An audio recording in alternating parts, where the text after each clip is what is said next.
would have never said a year ago that this would happen on my campus. 30-something% Jews, proud Jews, Zionists, you know, such strong Jewish and Israel community, pro-Israel communities, this would never happen. It happened. People were being, you know, verbally, maliciously attacked for saying, I believe in the right to a state of Israel.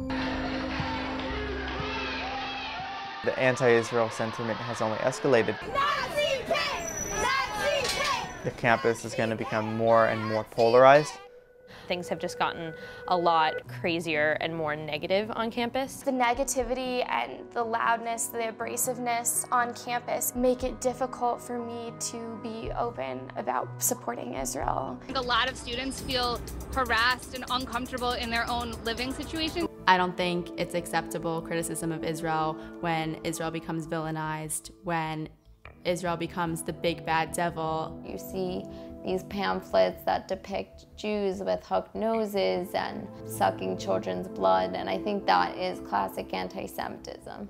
Students for Justice in Palestine hold an event called Israel Apartheid Week, where they lie about Israel for a week in a way that demonizes the state of Israel. There's people who are pretending to be soldiers at checkpoints. Filthy Arab, an Israeli life is worth more than all of you combined. They were having a die-in, which is students lying, kind of pretending to be dead in the middle of campus. They're kind of trying to intimidate and frighten people on campus.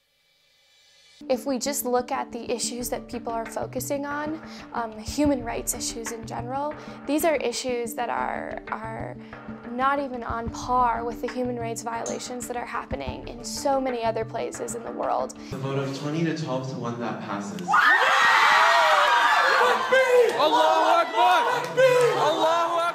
Pro-Israel students who spoke at the Central Student Government vote faced threats from various groups. All of these disparaging insults, accompanied by threats of violence, are messages that I and other members of Central Student Government have been receiving this past week. Students were also called dirty Jews, things like this. Especially those on Central Student Government were called on the phone saying, we know where you live, like vote with us or else. To say that this is a non-violent, peaceful movement, I would seriously disagree, especially with the number of emails and harassing texts and harassing voicemails and harassing calls that have caused me to miss class for a week.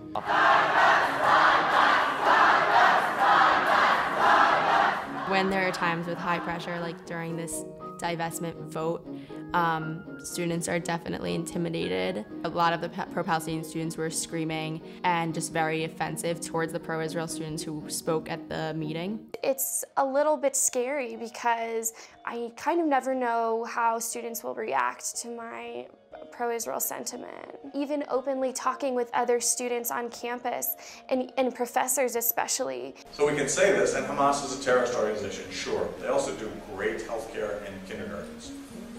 But Hamas doesn't recognize Israel.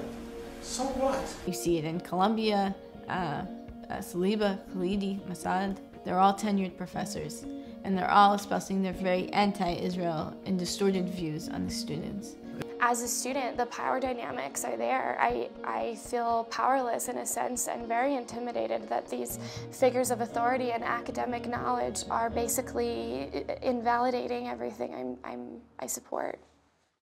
They will stage a walkout, in some cases even curse at the speaker. They're notorious for doing this. My only purpose today is that this event is shut down. Johnny Garber speaks for Israeli apartheid. Johnny Garber speaks for Israeli apartheid. Genocide at the hands of the IDF. It sounds like it was a very specific thing that happened nationally. They had their very specific script that they were reading from a piece of paper about how Noni Darwish supports Israeli apartheid. It's nationally organized. It's not something that students came up with at UNM. They're not saying, let's have these borders. They're saying, let's have all of Israel gone. Israel has no right to exist. From the river to the sea, Palestine will be free. What it essentially means is that from the river, meaning the Jordan River, to the sea, meaning the Mediterranean Sea, Palestine will be free, meaning all of Israel, as it currently exists, will be dissolved, and in its place will be a Palestinian state.